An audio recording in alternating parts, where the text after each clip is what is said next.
wearing, diamond ring wearing, kid stealing, wheeling dealing, limousine riding, jet flying, son of a gun, and I'm having a hard time holding these alligators.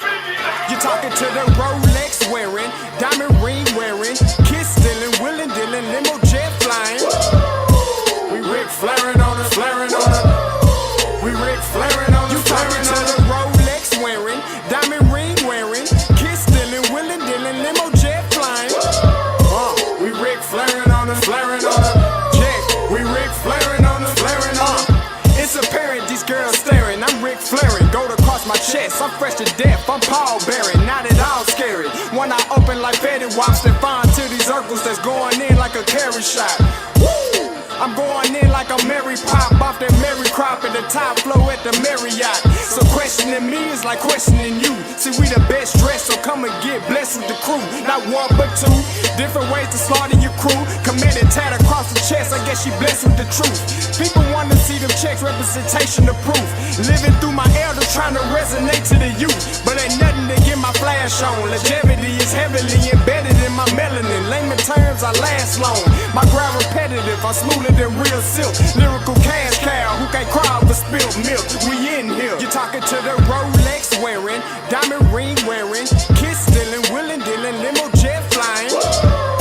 We Ric Flairing on it, flaring on it. We Ric Flairing on it, flaring on it. You talking to the Rolex wearing, diamond ring wearing, kiss stealing, wheeling dealing, limo jet flying. We Ric Flairing on it, flaring on it. We Ric Flairing on it, flaring on it. This ain't no normal situation, this preparation with greatness. Industry full of fakeness, it's really up for the taking. See, life is what happened to you, more so how you take it. Don't get stripped of your knowledge and mentally leave you naked. I like to live otherwise. I'm sorry that I'm fresh to death. I put the polo and apologize. See, black son, we ain't nothing like the mother guys. Quit to socialize, we organize, then we mobilize. Off the deep end like a scuba diver. And no confusion, just keep it pushing like Uber drivers. Woo! Business fresh just like a supervisor in a Gucci visor. Can't find a smoother rhymer. You're talking to the Rolex wearing, diamond ring wearing, kiss stealing, wheeling dealing, limo jet flying. We Ric Flairing on it, flaring on it. We Ric Flairing on it. You talking to the Rolex wearing, diamond ring wearing, kiss stealing, wheeling dealing, limo jet flying. We Ric Flairing on it, flaring on it. We Ric Flairing on it, flaring on it. Yeah, DQ baby. Shout out that boy Nigga for that fire track. Hey, Black Sun, sun up. What's up, Vinny Vegas? What in Vegas? Yeah. Shout out Pharaoh's Kids, D-Phase. Yeah. Bubba C. Yeah. Ric Flairing on them. Ric Flairing on them. Ric Flairing on them. Ric Flairing, son up, baby.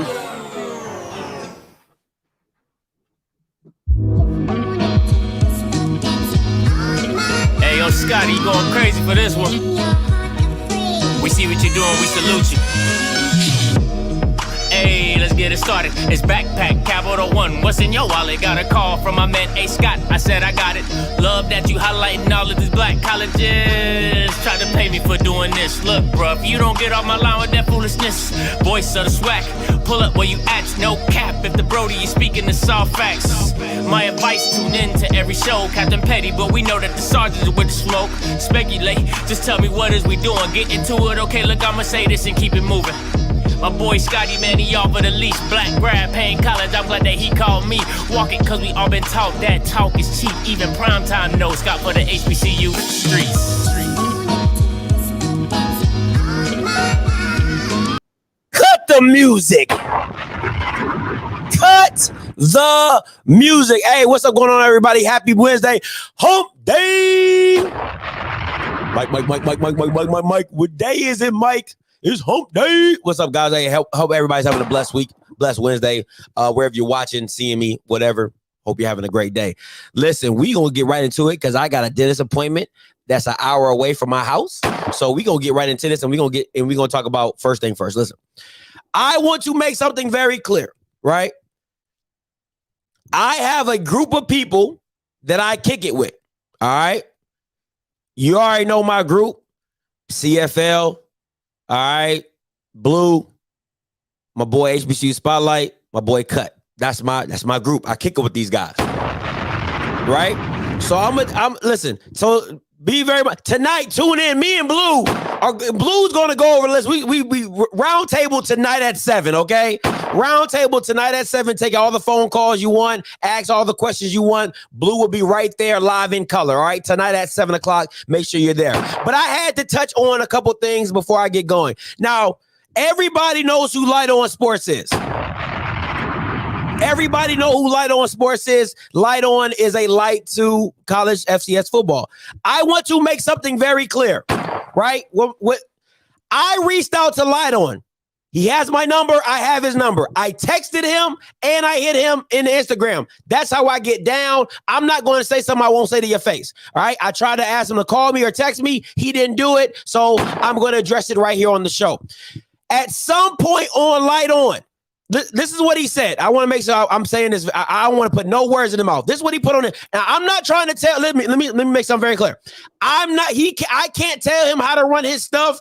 Like nobody can tell me how to run my stuff. All right. But I'm going to make an opinion off of what he said, and we're going to go from there. So Light On said this on his platform. Let me make this very clear. Light On Sports did not make the FCS All-American list. It was a collaboration with another media outlet. Due to confusion, there will be no more ranking collaborations with other media outlets. I want to be very clear what he's saying. And I need some clarification, right?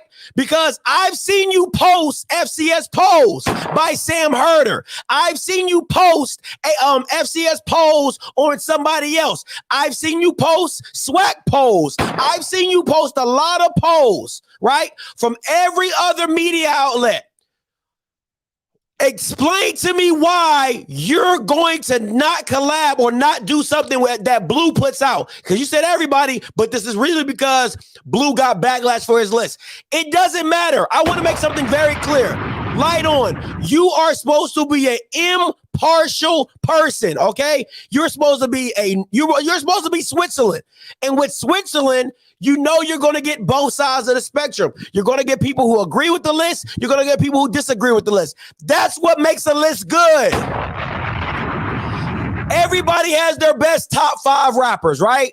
That's what makes a ranking so good. Because yes, I might have Kanye West number 1. Somebody else might have Jay-Z number 1. And the whole point is to have a discussion to make everybody's points valid. But everybody can't be right. So I want to make this very clear, Light On, okay?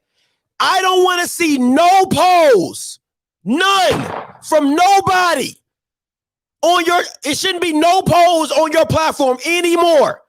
Because if you're upset about the backlash that comes with polls, don't post no more polls.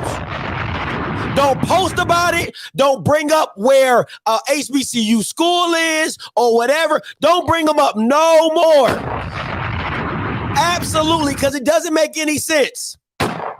It doesn't make any sense how, in the sense of you're okay with posting all these other polls and rankings and top 25, top 15, top 10. That's all good and dandy, right? But when Blue makes an All-American list, and I want to ask everybody on here, and I told you I'm going to get a thinking cap. I want to make something very clear. What other HBCU guy knows FCS like Blue? And that's a don't worry, I'll wait. Because I want to make something very clear. If you're an HBCU guy, right, and you're talking about the only person is BJ Jones. The only person, other opinion I would respect about FCS anything is BJ Jones and Bluebloods. So if you wanted to get a poll with BJ and Blue, I have no issues with that. Because all the other HBCU guys, they don't know shit about FCS football. They're only talking about what's in their bubble. MEAC, SWAC, HCIAA, all that crap. That's all they're stuck in. Blue is probably the most impartial guy on YouTube. You got channels based off, a lot of our channels are based off Deion Sanders and then growing into the sport. A lot of guys that cover the stuff aren't even from HBCUs. All right? Some of your favorite guys did not graduate from HBCUs. Blue covers 2 levels of Power 5. He covers Power 5 football and FCS football. Nobody does it better than Blue. Nobody does it better than my boy Blue. That's why I call him the walking encyclopedia. The walking encyclopedia. Blue is good at everybody's barbecue. Okay? Shout out to my boy Sean. I just took it from him. Blue is good at everybody's barbecue because you know why? He knows the 3rd string lineman at Montana State. He knows the 3rd string quarterback at Jacksonville State.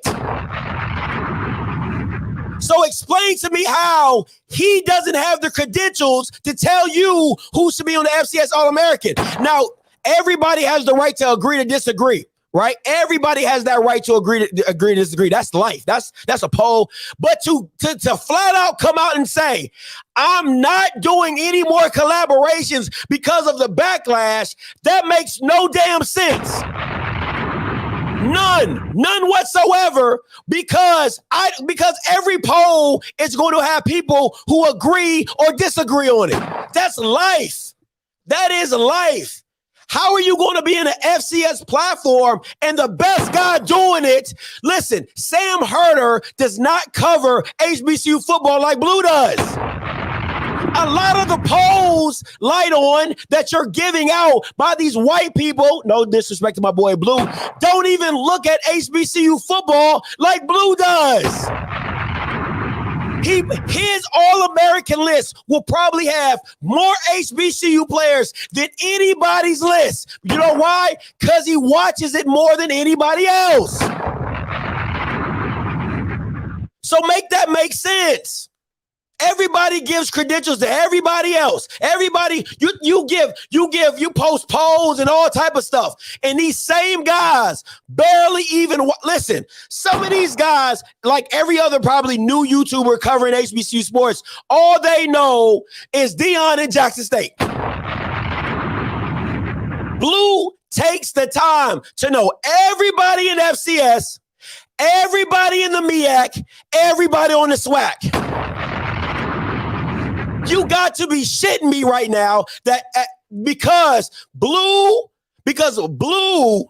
had a all FCS team. Come on, man. Stop playing. Stop playing. 24/7 Sports don't even really cover FCS.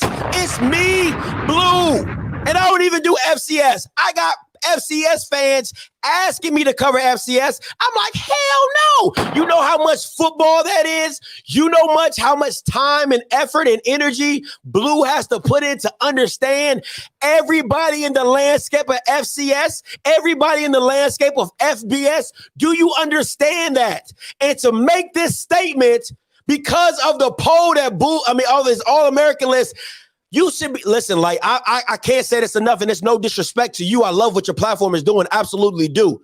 All right. But my point is this. You should have been honored to collab with Blue. You should have been honored to collab with Blue because he's the most impartial guy in the sports. In the sport.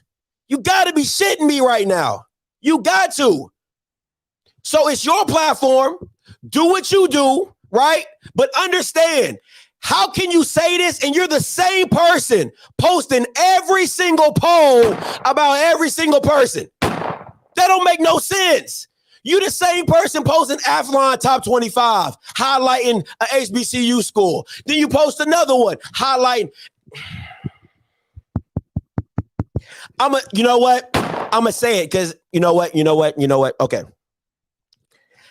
My group told me not to. I'm being real with you. My group said, "Yo, Scotty, be easy, be light on. I'm gonna keep it kosher. I'm gonna keep it kosher. All right, I'm gonna keep it kosher. I'm not gonna go full right on you. All right, I'm not gonna go full right on you. But I want to say this though. I think it's highly effed up. I really do. You have the schools. I want to be very clear. A lot of schools have taken the publication of what Blue is and written their own article, happy that their player has been mentioned in Bluebloods All-American list.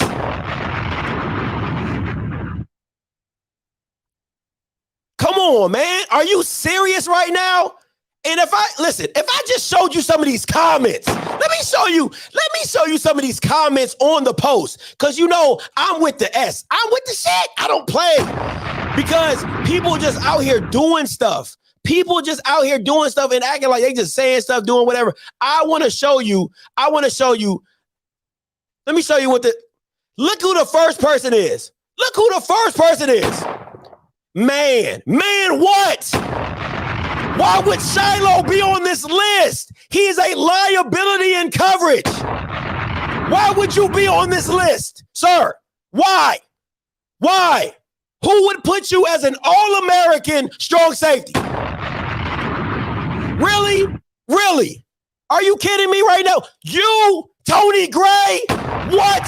You couldn't block paper in a paper phone booth. What are you talking about? Are you kidding me? You, sir, on an All-American list? Are you kidding me? You guys have to be kidding me. The people who make the biggest ruckus aren't even the biggest factors on their team. Are you kidding me? What? Tony Gray, you were second team swag. What? Man, you gotta be smoking. You got to be smoking. What are these Bamas smoking? What else? See, listen to this. This is what a respectable comment is. Hey, I wish South Carolina State would have more players. We just got to continue working. That's what that is. Hey, if you don't like it, go do something about it. Go show yourself on the field. What? Come on, man. Are you kidding me, bro? Are you kidding me? Nugget not making this DB list is laughable. He didn't even make all swag. He wasn't even on the all swag teams. This is how I know people do not listen. You do not watch FCS football, okay? That's why Blue makes the list, because half you Bamas don't even know where Montana State is currently in the conference. You don't even know where Youngstown State is in a conference. You don't know where Jacksonville State's conference is. But you talking about Nugget not making this list is a travesty? No, it's not. Nugget didn't even play in a lot of games. He was suspended for games, suspended for what Nugget should be talking to is his DB Mathis coach, or why in the hell I keep getting suspended for big games. Make that make sense to me. You got a guy you want to put on an All-American list. He didn't even make the all-swag teams. What? Are you shitting me right now? This is what we talking about? Man, y'all gotta go. Y'all gotta move on with that, bro. Y'all got to be. He didn't even make the all. He wasn't even all swag first team.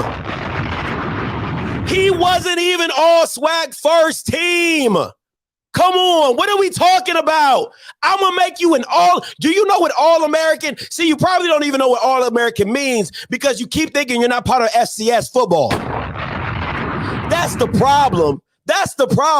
A lot of you Bamas don't even think you're part of FCS football. Oh, I'm not. We're HBCU football. What is FCS? FCS is actually the division of football that you're in. So you're telling me, and listen, I'm a Nugget fan. I believe, listen, I want to be very clear. I believe Nugget is the best DB in FCS. But the tape does not show that. You got to go by tapes and stats to make a push for an All-American. All-American is not off talent. It's not off talent, okay? It's not. Oh, thank you. Thank you. KJ Kinsler is better than Shiloh. Stop. Oh, my gosh. All right? So you got to get stats, you got to have tape, and it makes you an All-American. All-Americans are not based off talent, okay? Because everybody can't be like, oh, yeah, I'm talented. Oh, I'm talented. I'm talented. What? Stop it. Stop it, okay? You have to have the stats to back up why. Nugget, does Nugget even have a pick? Does Nugget even have a pick? You know what I'm saying? And it's no shot to Nugget. Listen to what I'm telling you. I think Nugget is the best DB in the FCS. I honestly believe that. And I've talked to Blue. Blue honestly believes that. But he's like, bro, I can't put the guy on the list because he ain't got no tape. He ain't got no stats. He keeps getting suspended for quarters. I can't do nothing with that. I can't put him on just because I want to put him on. That's not how polls and things work. And then you got to understand, he has 120 other teams playing. He got other teams that got other DBs that are not getting suspended, that are not missing games. So there's other criterias and other players that meet the standards. What are we talking about? Stop it, okay? Stop it. Once again, that does not mean that Nugget isn't that guy. Nugget is the guy. It just got to show up stat-wise and on tape. Listen, I don't give a damn. I don't give a damn. Nugget, if Nugget played in a division that had better quarterbacks, Nugget would be the best thing walking because he would get tried a lot more, and then you would see, oh, shit, he's legit. Don't throw over there, right? But you're in a SWAC conference that doesn't have great QBs that are scared to challenge you or they're scared to throw it that way, and it hurts Nugget. You put Nugget in the Valley, in Missouri Valley Conference. You put Nugget in the Southland Conference. You put Nugget with those quarterbacks like a Cole Kelly, with an Eric Barrier. You in the Ola Dukins of the world. You put him in a conference where you have quarterback play like that, and they're throwing for 3,000, 4,000, 5,000 yards. Now you're seeing the benefit of having a Nugget. But when you got quarterbacks, Rashawn McKay, when you got quarterbacks that can't barely make throws, you got quarterbacks that can barely, come on, man, what are we doing? What are we talking about? Let's go over this list, man. Let's go over this list, man.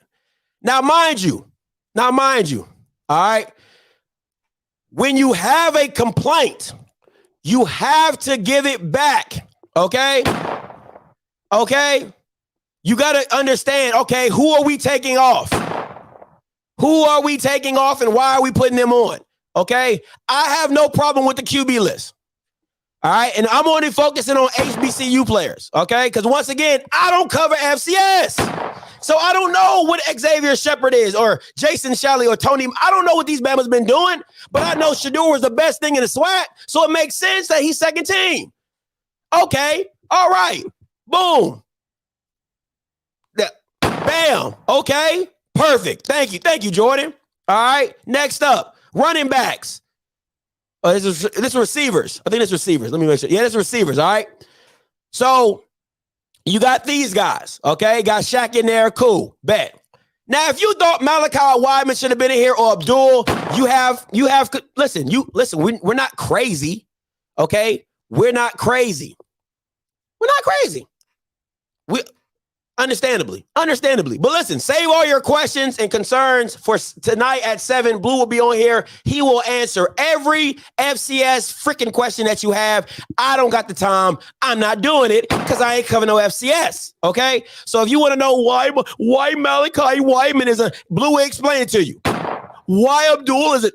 Blue will explain it to you. Okay. Blue will explain it to you. Why isn't Shaq Davis number? Blue will explain it to you. Okay. Okay.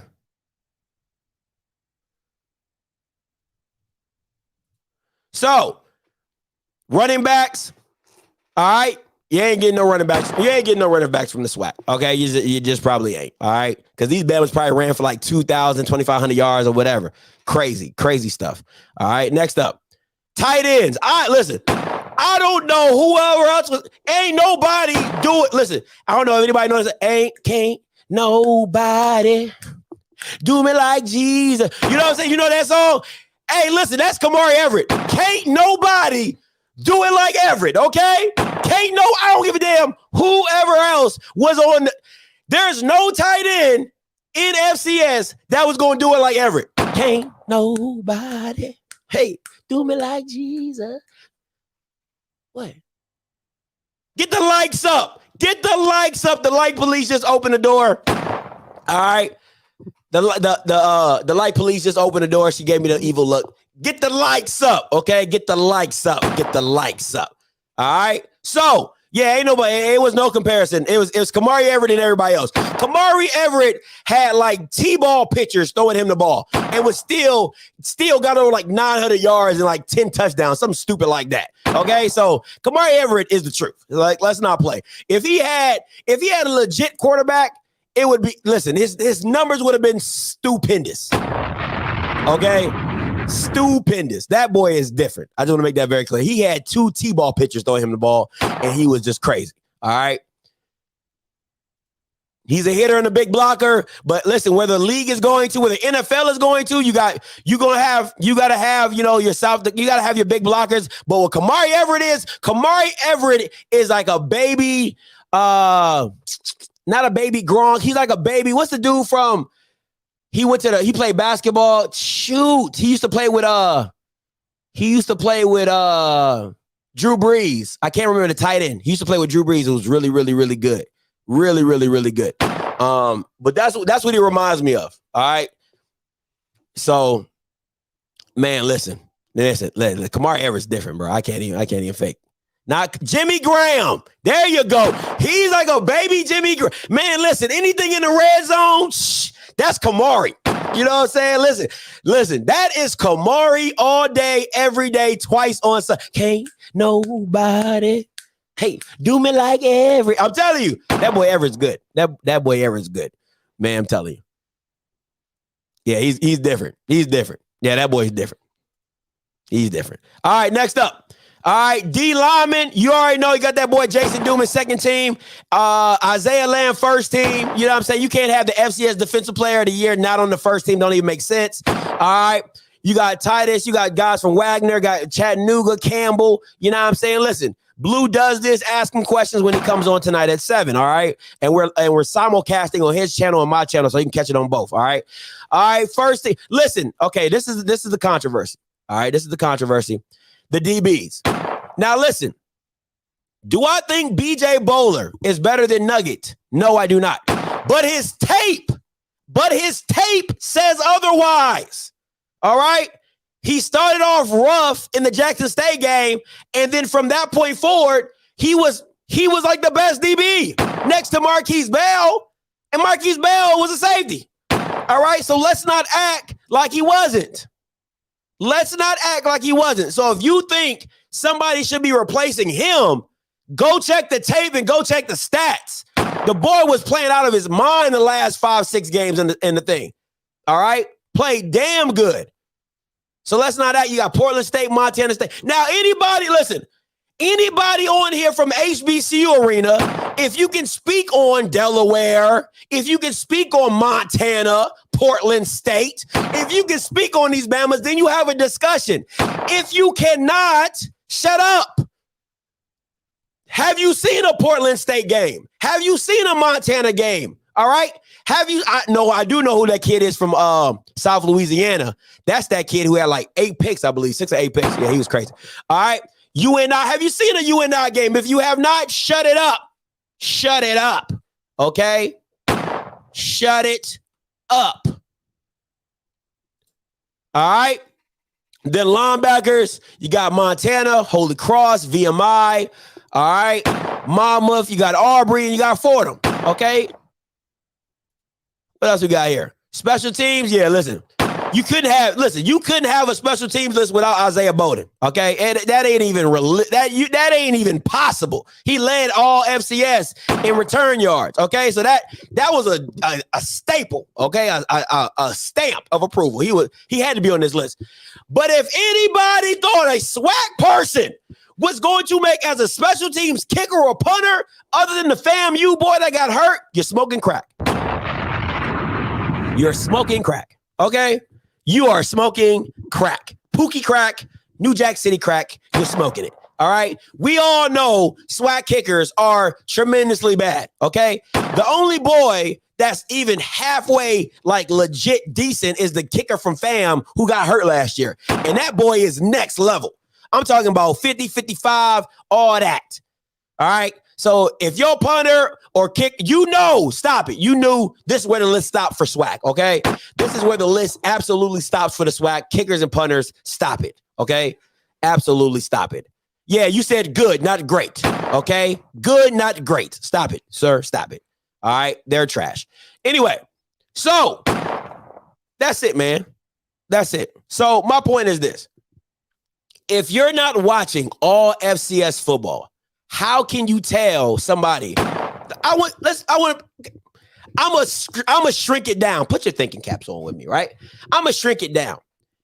If you had somebody come to you, right, and said, I'm a Cowboys fan. So let's say I'm a Cowboys fan. So let me just say, if I came to you and said, CeeDee Lamb is the best NFL receiver in the NFL, and then you asked me, have you seen D-Hop? Have you seen Stephon Diggs? Have you seen Devontae Adams? And I say, I never watched their games. How could you take my opinion seriously?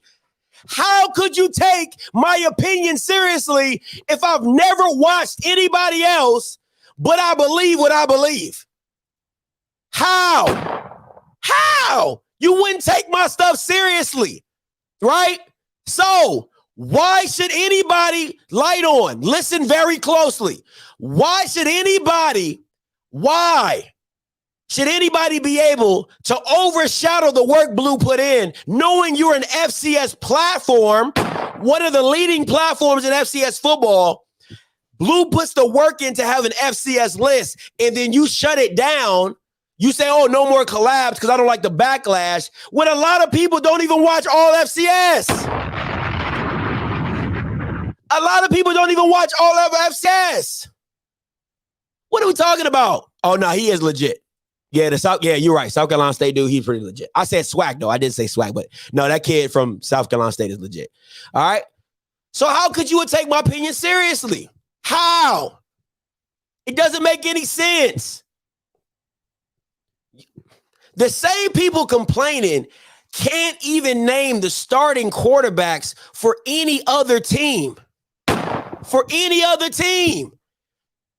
You ask an HBCU guy who started for North Dakota State for the quarterback, they couldn't even tell you. What are we talking about? They can't even name the quarterbacks that started in the national championship game. But you know who can? Blue can. Blue can probably tell you every old lineman that played in the national championship game. So how is his opinion not at the top of the list? I'm not saying it's God. I'm not saying his opinion is everything. But how is his list how is his opinion not at the top of the list? Make that make sense to me. Make that make sense to me. All right. So I don't get it. So listen, man, I respect what Lighton is doing. I really do. I think his whole lane and what he does is super dope. Super dope.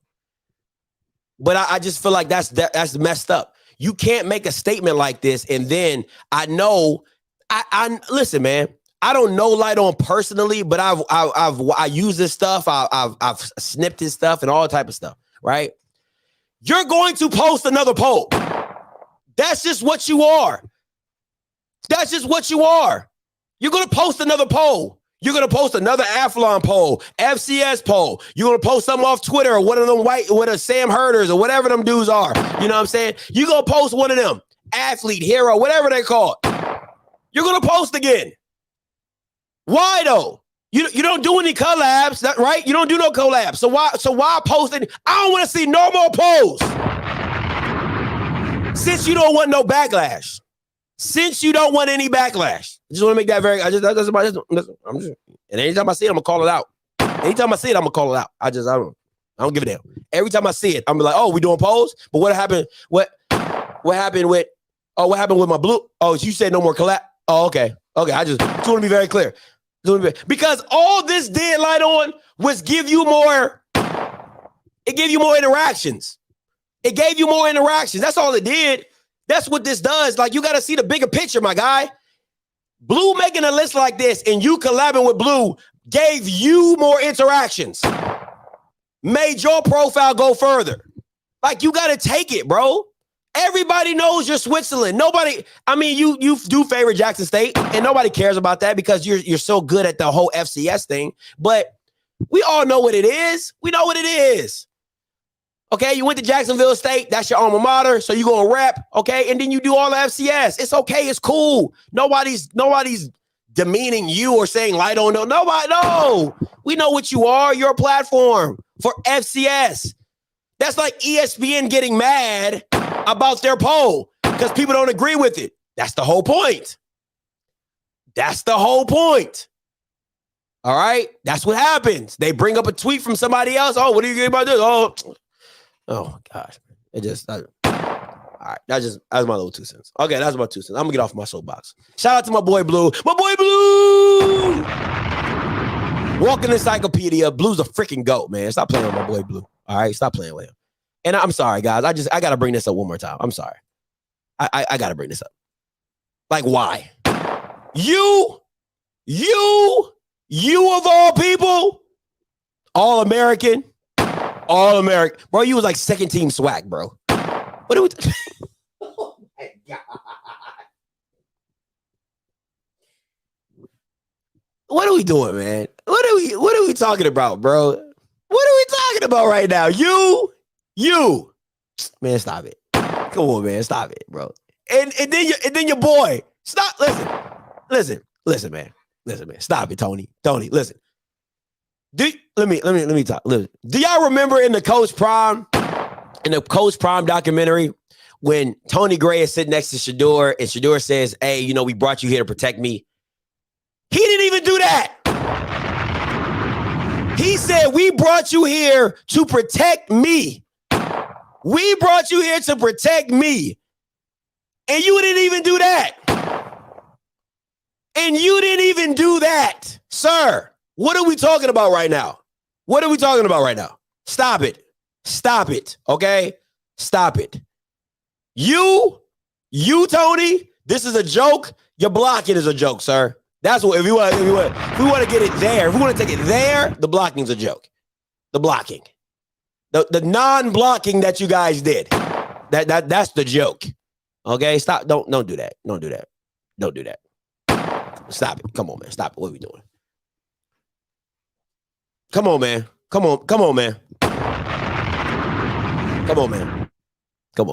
Listen, did we not forget? Man, did we not forget Coach 30 went on Shiloh? Does anybody not remember that? You want to be, hold on, tell me. You want to be FCS All-American. And did we not remember Coach 30 just demolished you on turning backwards in the middle of a play? That's your All-American? That's the All-American you want? Oh, man. And I know one play doesn't make a player, but come on, man. Stop it. Stop playing me, man. Stop playing me. I just want to make that very clear. Stop playing me. Anyway. Listen. I'll tell you this right now. Because a lot of people, this is the people going to say, oh my God, you can't do that. They're kids. They're not kids. They are not kids. They're grown-ass adults. None of the people that I'm talking about right now are under 18. They are all legally adults. If they went out and stole a car, they will be charged as an adult. Stop playing with me. All these, oh my God, they're kids. These are not high school athletes. These are college players, right? This is what's funny to me. If a college player goes out and does something horrible to a young lady, right? Then, oh, try him as an adult. Oh, do this, do that. But then in football, they're kids. Oh, they're kids. Don't talk to them about kids. They're kids. What? No, you can go sign your ass up to the military today, and go have a gun tomorrow. They're adults. They're young adults, but they're adults. So miss me with that. Oh my God, I can't believe Scotty is talking about kids. Like, they're not kids. They're not. Okay? They're not. Stop it. Stop with me with that. People love to throw that disclaimer. Oh, they're talking about our kids. They're not kids. Some of these kids got kids. So does that still make them a kid? You a young adult. You are adulting, sir. Okay? You are adulting. So, okay, I'm off that soapbox. Okay. I want to get to my next topic, right? Because I got to get through this stuff before I get going. All right. HBCU alums sending kids to PWIs. I'm going to read you a story, okay? Somebody sent this to my DM. I thought it was a hell of a story. All right. So I want to read this to you, and I just want you guys' opinion. All right. And I'm going to open the call lines up for this 516. Listen, I'm only opening up the call lines for the story. For the story. Do not call me about the list. Call in tonight at 7:00. Okay. Do not call me about Blue's list. Call me at 7:00 tonight, and you can ask all the questions you want to Blue, even the players. So Shiloh, you can call in and ask why you're not on the All-American list. I can answer that question for you. That is easy. I don't even got to watch FCS, okay, to tell you about that. Tony Gray, too. Tony, if you want to call in, you are more than happy to do so. I would love to tell you. I would love to tell you why you wouldn't make an All-American list. Would love to tell you. Don't even got to watch FCS football to do it, but I would love to tell you. All right? But any calls right now is about this I'm about to read right now. All right, so let me read this to you guys. All right. It says, it's called making the ultimate sacrifice where you send your star athlete to your HBCU or Power 5. He said, recently I ran into a friend. I asked her, how's the family doing? She responded, everybody is doing fine. She began to tell me how her summer is going and traveling has been a bear for everyone. They have two boys who are athletically gifted. One is an outstanding basketball player ranked in the top 50 in the state. He's been playing in Michael Jordan camps. He has gained a lot of attention. During our discussion, she informed me that her son had been attending some prestigious camps. He had several official visits to major Power 5 schools. I'm very happy for the family. Then I asked her, has he received an offer from her family alma mater? She responded with a voice non-excitement, yeah, we did. Then I recalled a few months back when I asked her the same question. She was enraged because they had not heard anything from the university. So he says this, let me ask you a question. We as alumni of HBCUs, where we have lineage, where our grandparents, our parents, and where we've graduated from, why won't we send our children to our schools to continue to be successful? Why then are we sending our children who are great athletes to Power 5 schools and not our HBCUs? I'm gonna read that last part again. So let me ask you this question. Why, as we as alumni, HBCUs, where we have lineage with our grandparents, our parents, and where we've graduated from, why won't we send our children to our schools to continue to be successful? Why then are we sending our children who are great athletes to Power 5 schools and not our HBCUs? I'm going to screenshot that. Hold on. Call lines are open. 516-259-9041. 516-259-9041. Listen, this is not an article. This is a person who has graduated from HBCU. He was talking to a female friend of his that also graduated. There is one other participant in the conference. He's talking about a friend that also went to an HBCU school, an institution, but that's what he's talking about. This is not an article. This is just his opinion, and he's just asking a question. Dre, I'm coming to you. What's up, Dre? You live. Yeah, I think it depends. And I went to A&T. I think the one thing I learned about going to A&T is that you have the responsibility as a parent to expose your kids to that. And you know how sometimes your parents grow up a certain way and they don't want to expose their kids to certain, you know what I'm saying? They want what is seemed to be better. Like, I'll use an example. I got a godson. He's an offensive lineman. He's a sophomore, 6'2", 260 or whatever. As a sophomore. He's going to all cops camps. He also went to the A&T camp. He's been to Central's camp. He's like, Uncle Dre, I want to go to Jackson State's camp. But he's also been to Clemson camp. He just went to the ECU camp last week. So I think as people that are in their circle, you expose them to both and make sure they know that you could get to the same pathway on both. Just because you go to Clemson, everybody in Clemson doesn't make it. That's fact. And then you have to and so my best friend, she has a classmate that works for Fox Sports South. So just because, and the thing is, if you go to a school like Clemson, everybody is the best.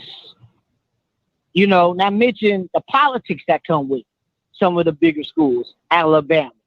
You know, so I think it's important that you expose them at a young age and you send them to both camps. So we send him to HBCU camps. We send him to Power 5 camps so he gets the best of both worlds, but he knows that, you know, he could get to his destination at you know, going to both places. Because I tell him, you need to go where you get playing time. That's, to me, that should be the most important thing. Get your playing time. So if you could go to Central and start as a true freshman, go ahead. It makes no sense sitting behind in Clemson your 3 years and you ain't getting seen. Now all of a sudden you got to transfer now. So I think it's up to the inner circle of us to expose the kid to both sides of it. Don't just feed them to, if all of a sudden you went to, you know, University of Virginia, don't just feed them towards that, but don't just feed them towards Howard either. Show him both sides. Let him make his own decision. But to me, I think that is sometimes that's the problem. You don't expose them to both sides. That's fair. That's fair. I like that, Dre. Appreciate the call, man. Okay. All right, man. All right, I'm 7909. I'm about to come to you. Let me bring up some of these comments real quick.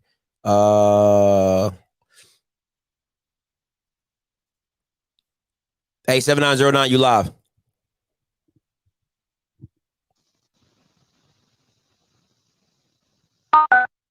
(7909), you live. Hold on, you muted. You mute yourself. Unmute yourself. Yeah, it gave me a message. What's going on, man? How you doing? No, I'm good. Talk to me. What you doing, bro? Thank you, sir. So for me, I agree with the previous caller. You kind of have to, you got to expose them both. And I think it's important for the child to figure out what they want. Like if the child legitimately thinks they have a shot at even NFL, I think you can play your odds and have a better opportunity going to a Power 5 school. But at the same time, if you're going to have a balance with the academics, I think an HBCU is better at that. So I think it just depends on what that particular student athlete wants. Let me ask you this. Go ahead. No, go ahead. No, go ahead. No, my question is this. A lot of parents, right? Like, let's say, good example. Let's say, are you a parent? Yes, I have 2 kids. I got one in high school right now. Okay, so I'm gonna put you in a scenario, and then you just work with me, right? So let's say you graduate from an HBCU, right? But you came from humble beginnings, right? You graduate from an HBCU, and you've given a life of your kids that they have experienced that wasn't your life growing up, right? So where you felt that HBCUs were saving you, now your kids feel like, hey. I don't know. Like when I was growing up, I was like, I don't know what it means to have the lights turned off. I don't know what it means to, go to an outhouse to take a bath. You know what I'm saying? Like, I don't understand that, but a lot of times where the parents of these HBCU alums or whatever, they had a situation to where, man, like if North Carolina A&T didn't open their doors for me, I wouldn't be here. If FAMU did not open their doors to me, I wouldn't have been here. But the kids aren't having that same situation placed on them. Is that can that be a factor as well? That's just a question. Well, it's funny you say that because I mean, A&T gave me my shot. I didn't have too many opportunities when I got out of high school. What schools I could go to, they gave me my shot. I became a computer scientist, and I'm making a lot of dough. So my daughter, my kids, they're living it great compared to what I had to live through, right? Mm-hmm. But from that perspective, it's also about having an understanding of they see you as a successful person going to an HBCU. So it all depends on how you look at it.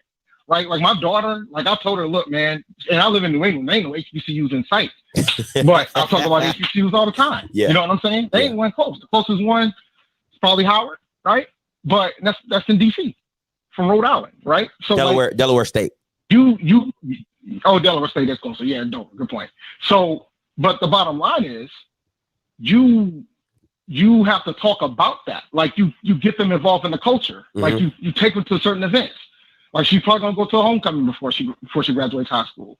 She's been to basketball classes. You know what I'm saying? Mm-hmm. Like you take her to events to see that type of culture. You get that environment because she's gonna get the other environment living up here. Like she's gonna get those opportunities living up here. You send her to college tours. You check out other HBCUs. Like as a parent, that's something you need to do. But it's also about seeing the success as well. Part of the reason why I went to the HBCUs is because most of my family members that were successful, they went to HBCUs. Mm. Like it's a lineage with it too. That's real. Now my next question, my next opinion is that I think there's two sides of the token here, right? You have kids who are athletes and you have kids who are scholars. If you're a scholar, I wouldn't see any reason why you couldn't take your abilities to an HBCU. HBCUs, I think they call it white at night, where they do their masters and a lot of white people come back and take a lot of programs there. And I'm not saying white makes the school better. I'm just saying like the education, like most of high professionals come from HBCUs. But if you had a top 20 athlete in whatever sport, would you? I mean, North Carolina A&T makes if you a track star. Take your ass to North Carolina A&T. They can prove that. You know what I'm saying? Like you know what I'm saying? But my factor is football, basketball. Would you tell your kid to go to an HBCU? If this kid wants to be in the league, it'll be a tough sell. I'll say that now. That's fair. But at the same time, you know what I'm saying? Because it's all about the perspective of the child. Like if the child wants to go to the league, then you're gonna play your odds. You're gonna play the best odds. Yeah. To get into the league. And you can't blame them for that. And I know there's a lot of folks that probably disagree with me on that, but you can't blame them for that. If they have that opportunity and they think they have a legitimate shot, but we're talking a small percentage, bro. We're talking 1.5%, right? Yeah. Maybe less than that who makes you to the league. Yeah. So you just have to. The thing is, you just have to give that knowledge to the child and let them make that decision. Still push the HBCUs because they can still play really well at an HBCU. Maybe you go to one that's in the mid majors, that's in a stronger conference, maybe like a Hampton or an A&T or Tennessee State, and then just make your decision off that to get more eyeballs to you from the scouts from that perspective. But the bottom line is just a matter of what the expectation is. You just got to explain the odds. I mean, I think the big thing is about the odds, and nobody wants to look at the numbers to see the reality of it. That's real. It's freaking hard to get into the pros. It is, and no matter where you go. You got to have a degree you can get a job with when you walk out of here. So do you go to a school like an A&T that graduates the highest number of black engineers in the country, top 5 in accountants? Ooh. So at least you have a backup plan if you actually pick a major? Or do you end up floundering being a number at another university if you don't make the league? You just got to pick that balance. That is. Hey, appreciate it. Appreciate the call. Yep.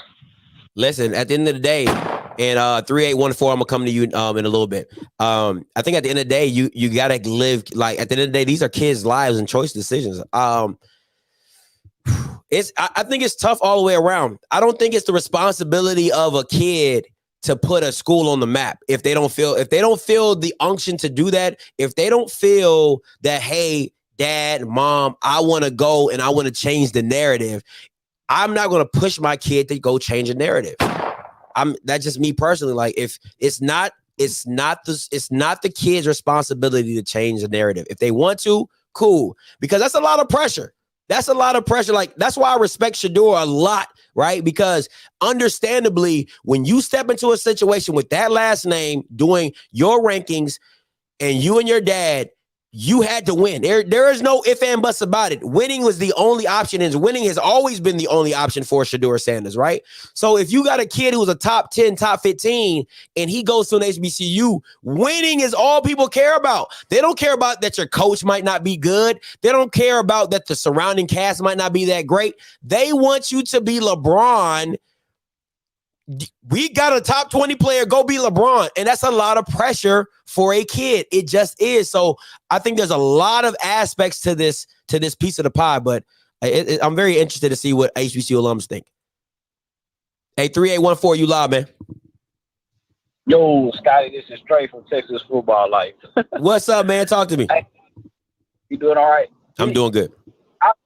You have to give the best of both worlds. Like everybody's saying, play the odds. But we're not thinking about this too when it comes to like even with recruiting and everything. Think about just the simple thing: communication.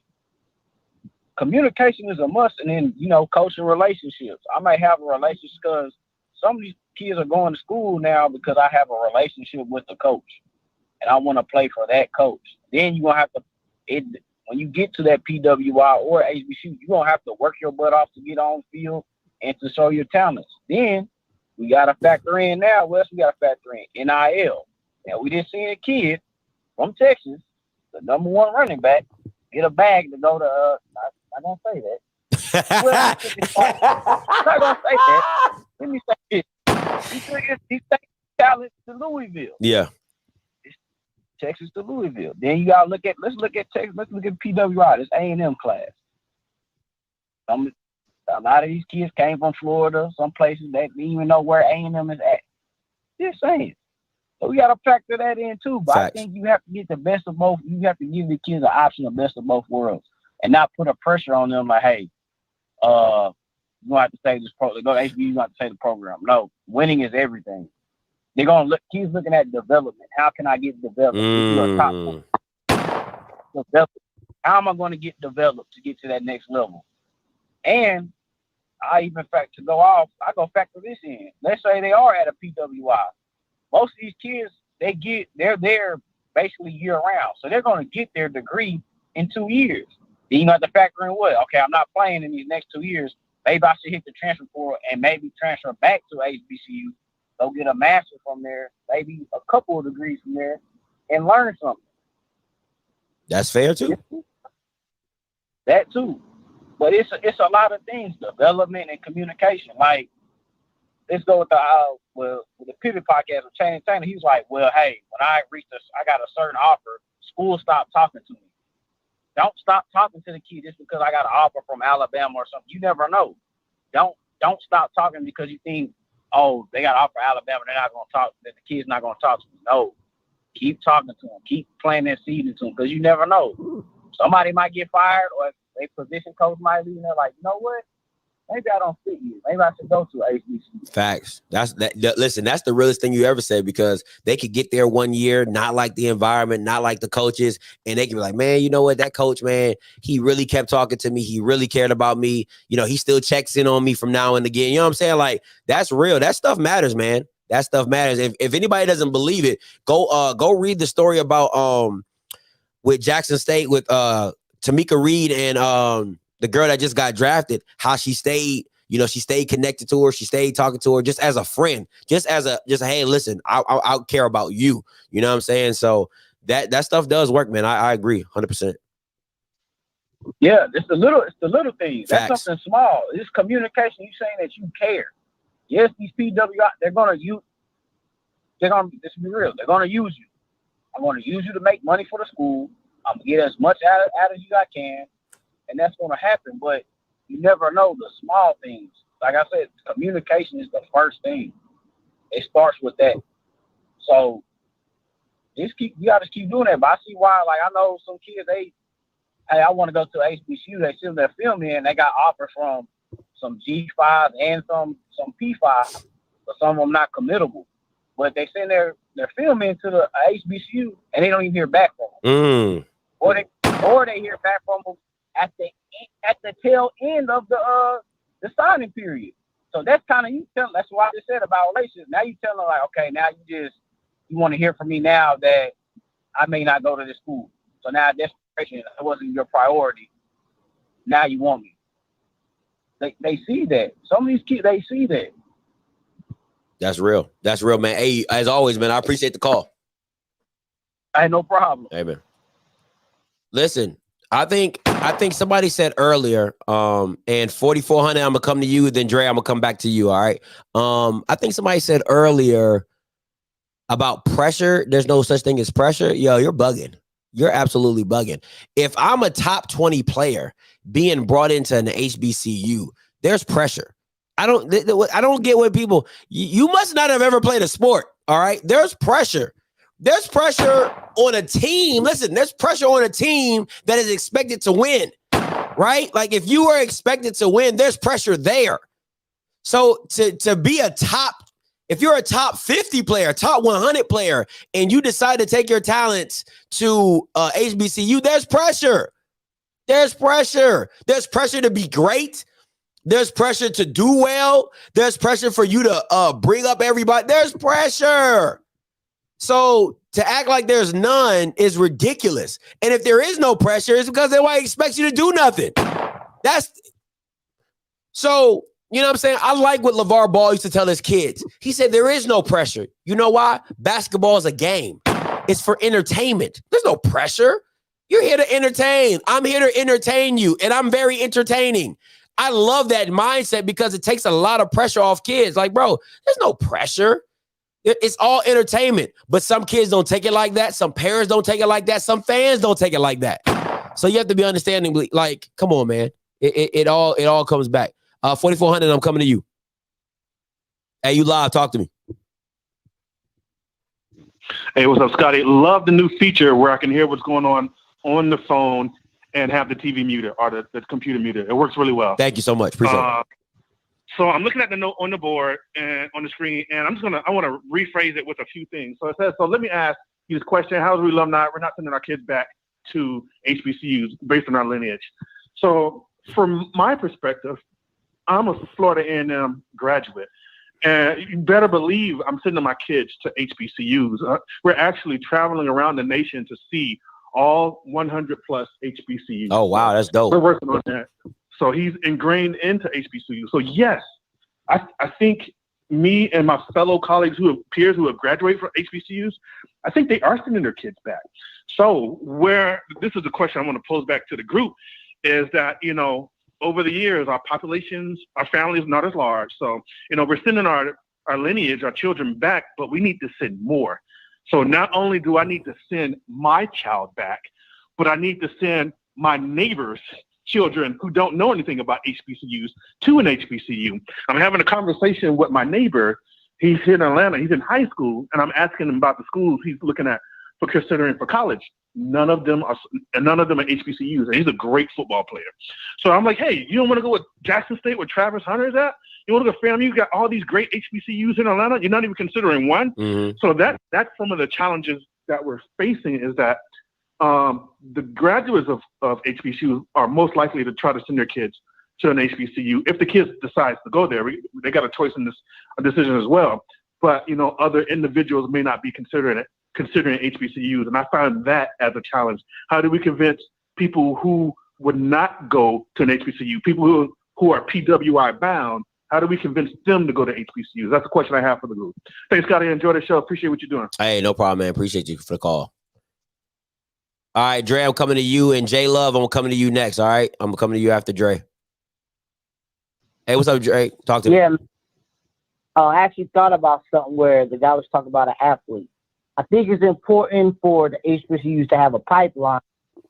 If we're talking about NFL, they need to have recency where they've had somebody in the league in recent, I would say within 10 years.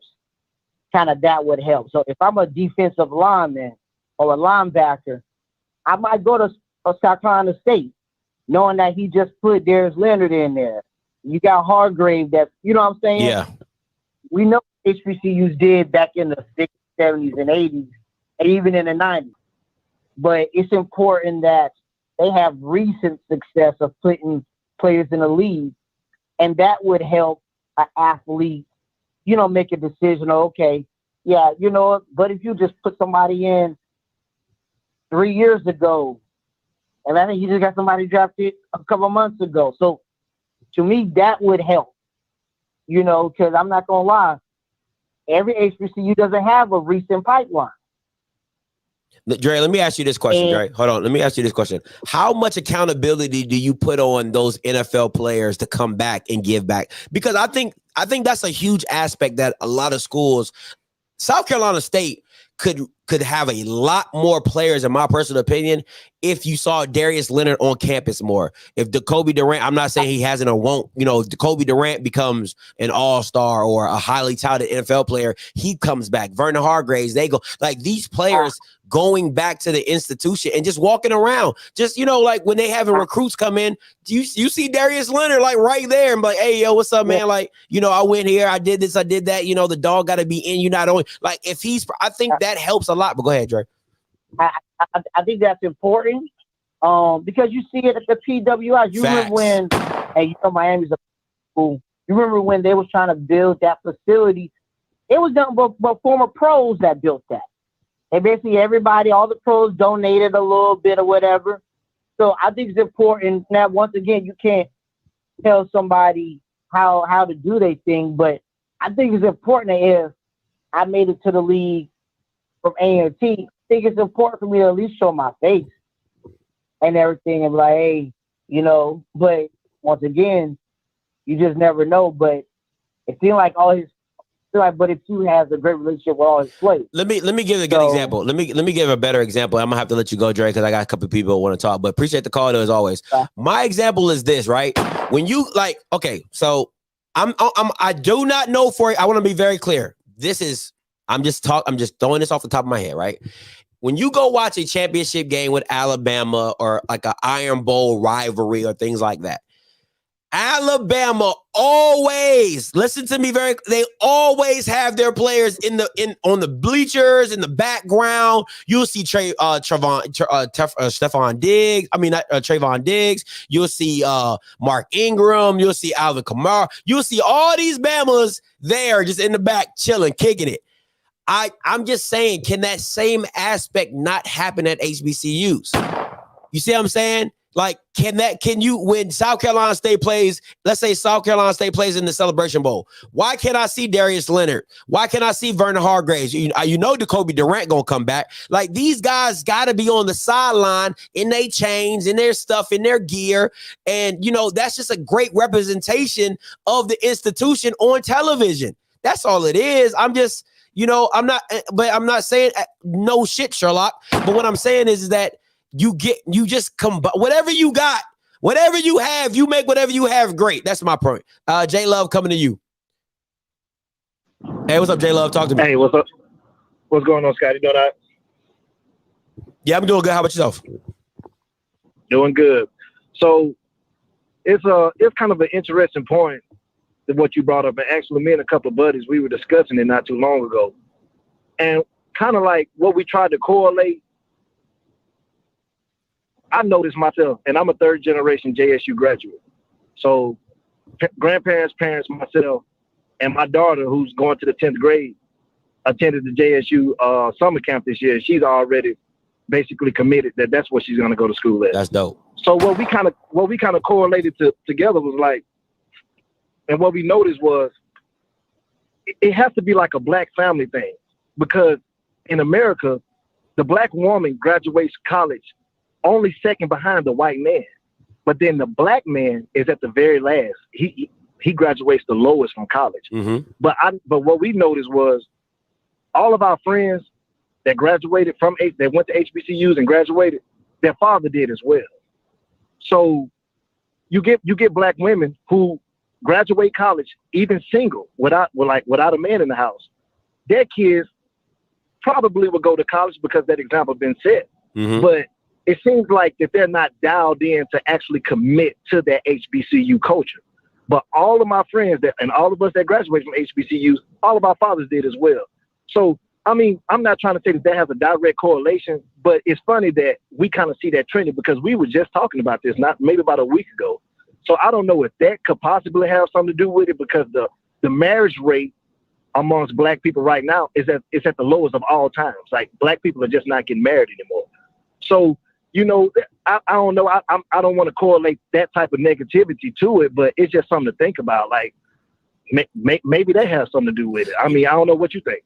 I think there's a lot of variables to a lot of things. I'm not saying one completely impacts one, but I don't see nothing wrong with what you're saying. You know what I'm saying? Like listen, I tell myself all the time. I used to tell myself all the time. I try to get out of it. But I used to say if my dad was in the house with my mom, I would have been a better athlete because there's just certain things my mom couldn't train me on. My dad was a top high school athlete. You know what I'm saying? And he decided not to go to college. You know what I'm saying? Stuff like that. But you know, there's just certain things that my dad would have pushed, or my dad would have took me to go weightlift, or my dad would, you know, it's just certain things, you know, even with my son, you know, we go out in the backyard. I'm like, yo, let's throw the baseball around, you know what I'm saying? And teaching him how to throw. His mom is not going to do that. It's not because she doesn't want to do that. That's not her interest. You know what I'm saying? So when he's with me, when he's with me, there's things I have to instill in him. You know what I'm saying? Like I make him go get the trash. Like there's certain things that a father just instills in their kid or in their son or daughter. You know what I'm saying? So I agree. I don't think I can't say it's all because, you know, there's some single moms that done a great job raising men who are top athletes. Absolutely. You know what I'm saying? Kevin Durant, you know, all type of stuff. You know, Jason Tatum's mom, they used to, you know, all that type of stuff. But I'm just saying there are factors that, yes, dads need to be in the household. Dads need to be factors in their kids' lives. So I definitely agree with you. And I'll say this, and I don't mean to cut you off, but I'll say this. I remember the day when I graduated, not because I went to school a little later. I think I was like 19 or 20 when I enrolled. Mm-hmm. But I remember the day when I had the conversation with my parents, and both of them Jack State graduates. And I was like, hey, I want to go. It was either between the Marines or college. And I was like, well, I'm gonna go to college. And they were like, well, you got to go to Jackson State. I mean, it wasn't my dad. Like he threw a fit about it. And he was just like, if you're gonna go, that's where you're gonna go to school at. You don't even have an option. And looking back on it, I appreciate that firmness because it was one of the best decisions I ever made. And I bleed them colors now. So like, I mean, you know, I'm not gonna put it all on that. Like you said, there's some single mothers out there that do amazing jobs raising kids and single dads single dads. So yeah, you know, and single dads as well that do amazing jobs raising kids. You know, but I mean, it like you say, it could have some correlation. But that's just my thought on it, Scotty. You know, I ain't gonna hold you up. I just want, you know, I appreciate that topic. It was a good topic you brought up. No, man, I appreciate you bringing up that aspect. A lot of people in the comments are agreeing with you, and they think like, man, you gotta open up a can of worms on that one. But but we appreciate it, and that's what the channel is all about, man. Different perspectives, and I appreciate you calling back in and having that discussion, man. Real talk. Let me ask you, hold on, J Love, real quick before you go. Would you do the same aspect to your kids, like Jackson State? Like even if they chose, let's say your son or daughter wanted to go to FAM or Alcorn, is it Jackson State or else, or is HBCU or else? Okay, so that's funny that you brought that up. my youngest brother, well, he went first. He went straight out of high school. He went straight to Jackson State. Okay. So. And man, I'm gonna hate to say this in this chat, man. I swear I really don't even want to say it, but I'm gonna go in and say it because I'm down. I said, forget it. I'm gonna go to Alcorn. I said, okay, Dad, you gonna make me go to college? I want to go to Alcorn. That's really when he flipped off the house. Wow. That's when he was like, no, you if you're gonna go, you can't go. It's Jackson State. Go up there with your brother, because I wanted to kind of pave the way for myself. So yeah, so it's funny that you mentioned that. With my daughter, no, she doesn't have a choice. She has to go to. But she sees how me and my brothers and my parents, how we bleed them colors. she's so dialed in. She has a bunch of Jackson State gear. It wasn't too hard of a decision because she see how her father reps that school and how dedicated I am to Jackson State. But to answer your question, no, she don't. It's Jackson State. She knows what you got to do. I love it, J Love. I love it, man. That's how I feel about the Cowboys. Ain't no other team coming up in this house. Do you understand what I'm saying? But exactly. Appreciate it, J Love. Good call, man. I love it. Appreciate it, Scotty. All right, man. Peace. That boy said, nah. He did a roundabout way to say, nah, ain't no choice. Ain't no choice. All right, I'm going Coach Green, and then I'm gonna go Keith. All right, I'm gonna go Coach Green and Keith. Hey, what's up, Coach Green? Talk to me. Man, what's up, man? That's good. Hey, I'll say this, man. If my nephew wasn't in the NBA, if he'd have went to college instead of the NBA, I'd have had him visit Coach Mouton at North Carolina Central, Coach Jones at A&T, Coach Matlock at Alabama State, and even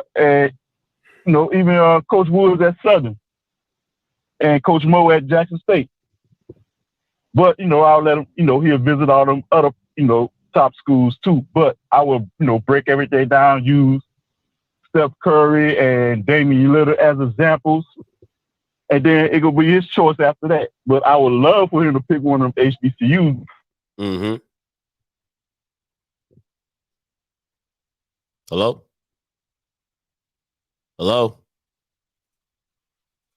But it's still going to be his choice. Yeah, you were breaking up. You were breaking up really bad. Oh, I was? Yeah, you said it's still going to be his choice. That's the last thing I heard. You said it's still going to be his choice. It's still going to be his choice, but I had him visit, North Carolina Central where Coach Mouton at, Coach Jones at A&T, the coach at Howard, Coach Woods at Southern, Coach Matlock at Alabama State, and FAMU, Coach McCullough at FAMU. I let him visit them coaches, let them coaches talk to him, because I know how them coaches are right there.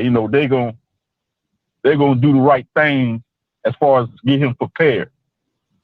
So if my nephew wouldn't have went to the NBA, I would have let him choose. I'll let him visit all the other Power 5 schools, including them HBCUs, but it's still gonna be his choice. But I would love for him to pick one of them. So he went to the NBA out of high school?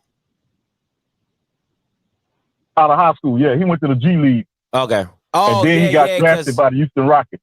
Oh, okay. Because I'm about to say, because they doing that G League, they get you paid like what, $100K or something like that. Something like if you're a top player. Yeah. Growing up, his dream school was Kentucky, but Jalen decided to go to G League. Oh, Jalen Green. Yeah. Oh, okay. That's what's up. I didn't know that was your nephew. That's dope. Yeah. And I got another nephew growing up, so I'm gonna do that with him. That's okay. That's what's up. Anything else, Coach Green, before I let you go? Nah, that's it. All right, man. Appreciate the call. Hey, man, Jalen Green. Shout out to him. All right, yeah. If I'm getting paid $1 million, bump college. All right, 3762. I'm coming to you. Hey, caller, what's your name? Where you calling from? How's it going, Scotty? What's your name? Where you calling from? Keith. I'm from Tallahassee, but I live in Orlando. And I had a similar experience as the previous brother. Like, I told my dad I wanted to go to Cookman out of high school just because I wanted something different. I grew up in Tallahassee, born and raised, FAMU, FSU, and my dad hit the ceiling. He said, "My money's going to Florida A&M University," and it was the best decision ever because I currently cover FAMU for other stuff for something else. I don't want to be advertising on your stuff out of respect to you, bro. But it was the best thing for me. Like, I thoroughly love FAMU. I bleed orange and green. And my children being farther away from it, and my daughter, we visited college campuses. We visited the University of Miami. She's 11. I worked at Florida State, so she visited Florida State. She's been at FAMU. She's been at Georgia Tech and all these other campuses, FAU. And now that we're here in Orlando, she's like, "I want to go to UCF." And I was like, "All right, you got one rule." And I told my wife, she's a UCF grad, I said, they have to at least apply to FAMU. Like, my thing with HBCUs, what kills a lot of our students when it comes to especially the upper echelon students, and I used to work at a high school, is they get on campus and they love the vibe. but they get on campus and the other campuses and they like the facilities. And that's what blows them away when they go to the UCFs and the Florida States and they see not just the stadium, but they see the other facilities. And I see that we're making gains, but that's the biggest eye-popping thing that I notice with my children. And that's why I'm going to continue to push them for HBCUs because they have to apply. Like, they got no choice, but I let them go somewhere else, unfortunately. So if your kid was a top athlete and they see the facilities, what, they're like, hey, man, look at this gym, look at these training tables, look at this players lounge, and you see those things. How do you convince a kid to go to an institution that doesn't have half of what these PWIs? I mean, knowing that, and I'm not saying FAMU is a wash when it comes to facilities, but it's not to some of the levels of a Florida State and, to these other PWIs. So what are some of what's your, I'll say your pitch to your kids? My pitch is, besides the culture, it's the quality of education I received as far as like the one-on-one attention. I was a student that I did better in a smaller class setting. Yeah. I had some classes at FAMU, there were 5 of us. Wow. And I think that's something that we need to sell as a HBCU. Like, hey, you're going to get more attention. Your professors are going to be there. Like, I had a professor literally teaching me how to write for my degree program. And it made all the difference in the world. And I think that's something, because you're correct. We can't compete facility to facility. Like, take the tour at Florida State when you come to Tallahassee. I'm sure you're going to come down and then come to FAMU. Like, tour Doak Campbell Stadium. It's amazing. I used to work there and be like, dude, this is amazing. It's a difference, but I think that's what's going to be able to help us buy in, us showing that our students are, 1, graduating, because we got to work on that. I'm going to say that the FAMU one.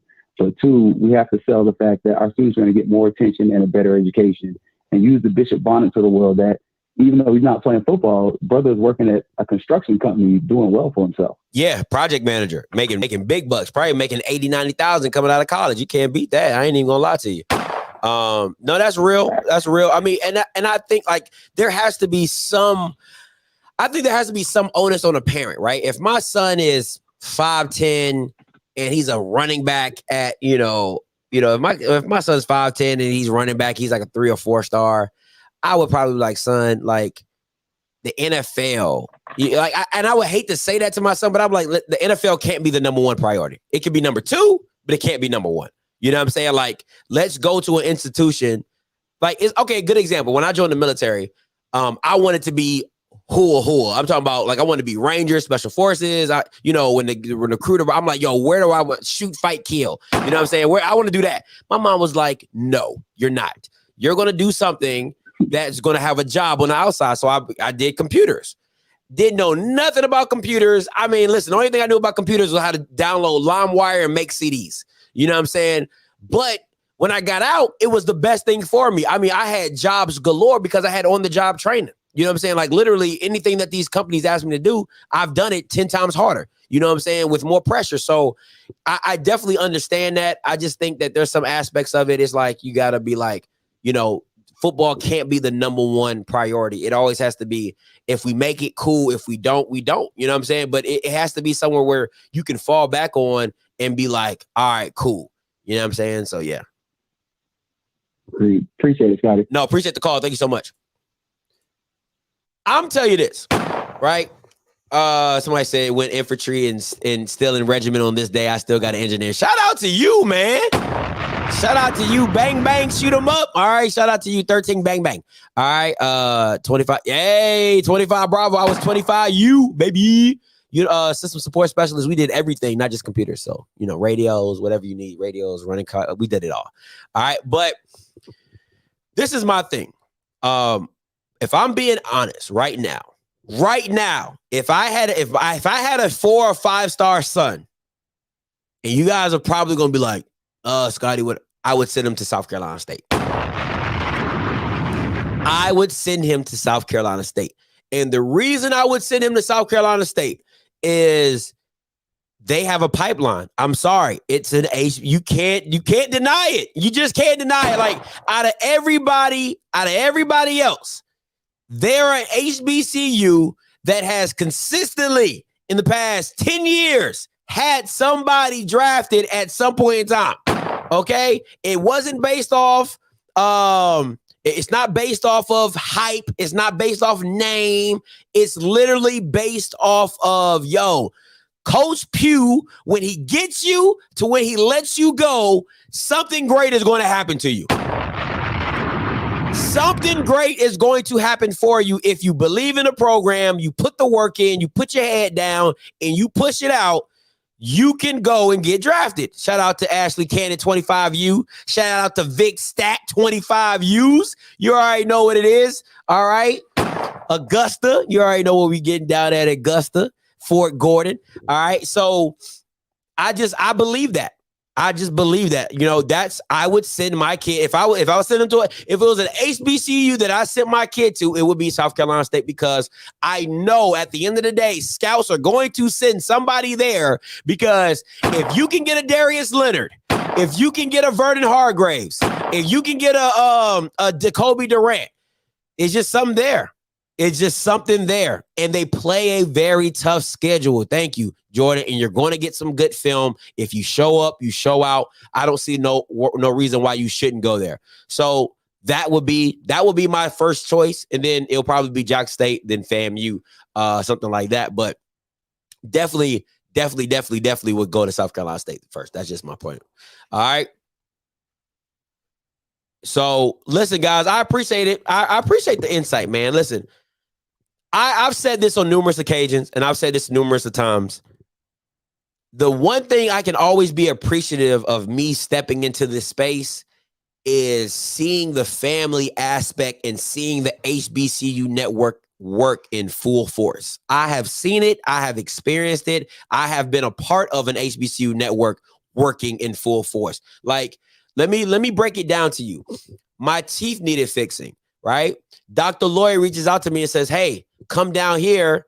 I'll do it for you. She said, it ain't gonna be cheap. Like, Dr. Lori, she does good work. She's like, but I got you. I'll make sure it's done right. I'll make sure you won't have to worry about it being done right and people like doing you wrong. I drive down to Alabama. I get, so before I go to Alabama, my tooth starts acting up. Right? My tooth starts acting up. She calls a dental buddy that she went to HBCU with to see me in Columbia. She calls him up. She fits me into an emergency. He gives me an emergency appointment. He fits me in. He sees me. He gives me medicine so I can make it down to Alabama to see Dr. Lori. Dr. Lori does the work, right? So she has an HBCU friend that she graduated from Howard. She's like, hey, she reaches out to her, says, hey, Scotty needs a root canal. Can you do it for him? Right? She's like, I'm busy. She calls another HBCU grad for me down here in Atlanta, says, hey, he needs a root canal. Can you give him a consultation? He squeezes me in. I go, that's where I'm going today to see if I get my root canal. Listen, when I tell you the HBC network is real, it's real. Okay. When I tell you it's real, and I've been a product of it, how real it is. It's no different than Mr. Campbell. I can call Mr. Campbell up or Mr. D right now and say, hey, I need to do something, or I need this. He's like, oh yeah, let me call one of my classmates, Mr. D. Hey, let me call somebody from how, like, the network is real. Okay. The network is real. So I will speak to anybody. I can speak to Dr. Lori did my crowns. So I can speak to anybody in the sense of, listen, you might not like the facilities. You might not like, whatever. But I tell you this, the people you graduate with will probably be one of the biggest shot callers in whatever field. Okay. All right. The people you graduate, maybe the classmates you graduate with, or somebody in your class above you or below you, they will be a shot caller somewhere. They're going to be in some position to where now, I needed a lawyer. Mr. Campbell got 50 million of them. Dr. Lori, her best friend who graduated with her at HBCU, she's a lawyer. That's what I'm talking about. That's the aspect I would always push on my kids. Listen, when you need help and you're at your lowest, right, and you don't have nobody else to turn to, you can turn to your own classmates or FAMU alums to come in, or Jack State alums, or any HBCU alum to come through for you. That's what it's about. That's what it is all about. The connections are crazy. Okay. I'm telling you, in the HBCU network, it's literally 6 degrees of separation. I could probably call, no bull crap, I could probably call Mr. Campbell, and Mr. Campbell in 6 phone calls could probably call Kamala Harris. I ain't even gonna lie to you. I can probably call Mr. Campbell right now. He'll call somebody who knows somebody. They'll call somebody who knows somebody. They'll call somebody who knows somebody, and they'll get to Kamala. Like that. No bull crap. That's real. That's real deal, Holyfield. All right. And it's like that for a lot of HBCU alums. You see what I'm saying? So it is what it is. And also, I do have a last thing. Before I get up out of here. All right. Let me add this to my let me see. I almost forgot. Almost forgot. Last thing. Word on the street. Word on the street. Okay. Word on the street. Hey, listen, it's been a rough week out here for a lot of people, but not for A&M. All right. It's been a lot of stress, but not for people. So this is Brian Hicks. All right. He is the former AD at A&M. Okay. At Alabama A&M. You like how I did that? Headed. You like how I did that right there? Headed to the SWAC. Oh, I love me some me. All right. So he's headed to the SWAC. But the word on the street is this. They are happy to see him go. I don't know what he did at Alabama A&M, but there were too many people happy to see him go. You said, look at here's another one. And you know Jay White loves some A&M. All right. You know Jay White loves some A&M. All right. But he's going to the SWAC for a leadership role. Now, I would love to get an interview with AD Hicks. Absolutely love it. He won a SWAC championship. I met him in person. Really cool guy. I ain't gonna lie to you. Really, really, really cool guy. Met him in person. Really dope. I would like to understand what he did at A&M. Okay, he's about to answer my question. I was just about to ask, like, what about Hicks people did not like about him? Because to me, for somebody leaving the AD position and headed to the commissioner's office, that's not a bad gig. Now, I don't know. Thank you, Paris. That's the real question. What did he do to get the job?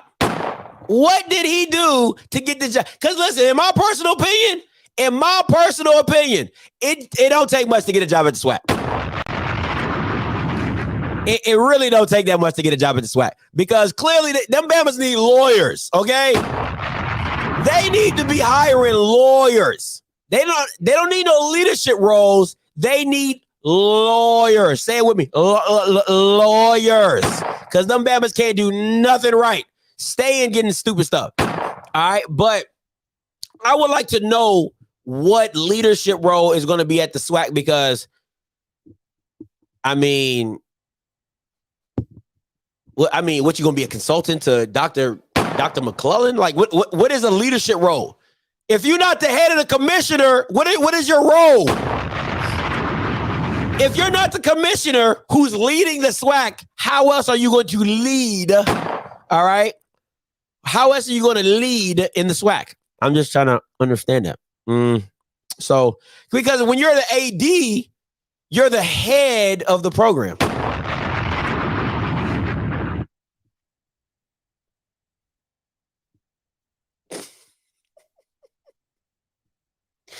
But when you leave, you're just a part of the wheel. You're just a cog in the wheel. So that's just a little something from the, like DL Hughley would say, a little something from the GED report. You know what I'm saying?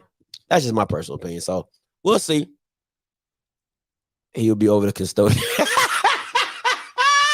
What is custodians? You talking about the cleaning people, the cleaning crew? For real? Stop playing. Stop playing. Because you be knowing some stuff, Truth. You be knowing some stuff. Stop playing. Stop playing. Stop playing. Stop playing. Shut. Bridges, I'm not putting that on screen. You gonna get me in trouble. I'm not putting that on the screen, Bridges. You gonna get me in trouble. All right. But we'll see how it goes. I hope the best for him. Like I said, he's a cool dude. Met him in person. I thought he was absolutely dope.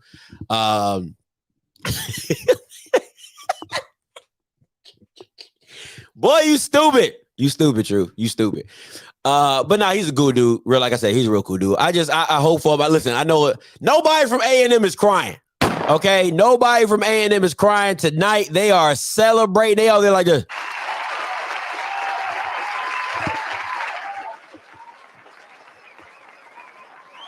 Somebody said they will pack him up.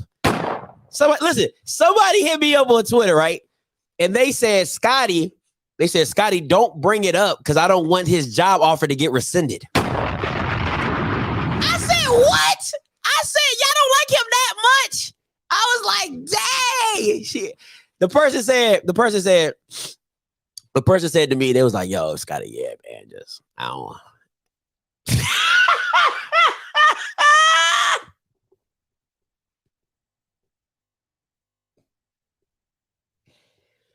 I hate you guys. I hate you guys. Do you hear me? I hate you. Okay? I absolutely freaking hate you guys. That's why I can't do it. That's why I can't stay on topic.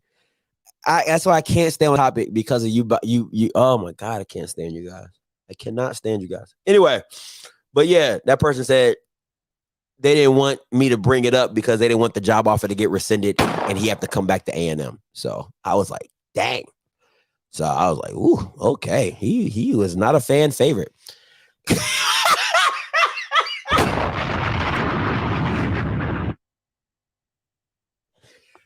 Oh my gosh. I cannot stand y'all. Oh my goodness. You all, man, listen. That's why I see, you know what you guys are? You know what you guys are? I'm gonna tell you what you guys are. This is what you guys are. You guys are this. You the kids that be in class, like we all in class, and y'all making jokes, and I laugh, and I get sent to the principal's office. That's what you guys are. I want to be back because you guys are all in the back, Kiki and Kaka got the comments going on 10. You know what I'm saying? And then I'm laughing, and then I get sent to the principal's office. I get a call from somebody's lawyer. Okay? I get a call from the SWAC office talking about Scotty. We don't appreciate it. That's me. None of you, man, was out there making comments. Me. That's what it feels like. This is exactly what it feels like. Y'all, man, I can't. Man, boy, y'all gonna get me in trouble. Anyway, that's just a little word on the street. All right, a little word on the street. So, oh, man, I can't stand y'all. All right, man, so listen, I'm about to get up out of here because I got to go to my dentist appointment. Shout out to Dr. Lori. All right, so listen, I just want to be very clear. If you missed the beginning, go back and watch it. Listen, like I said, I love what Light On does. I think Light On is, he is before his time. I really do. I think he is a freaking genius at what he does. I don't understand how he puts out all the stuff he puts out. But this right here, I disagree with. I wholeheartedly disagree with. And you already know how I feel. Once I feel some way about it, I'm going to say it. It makes no difference to me. All right. So Light On, I don't agree with you. All I'm going to say is this. I bet not see a poll. I bet not see a poll on Light On college sports and everything like that. All right. I bet not see it. That's all I'm saying. Because every time I see one, I'm going to call it out. I'm like, oh, I thought you weren't doing no media collaborations. I thought you weren't doing any media collabs. I thought that wasn't a thing anymore. Huh? Buckaroo? Huh? What's that, sir? All right, so that's my whole thing. So that's it. But hey, guys, I appreciate it. Remember tonight, 7 o'clock, me and my boy Blue. He's going to talk about his All-American list. I'm going to be there just to be in the back making some waves as I do. You already know what it is. But until next time, you know what I'm going to do. I'm going to holla. God bless.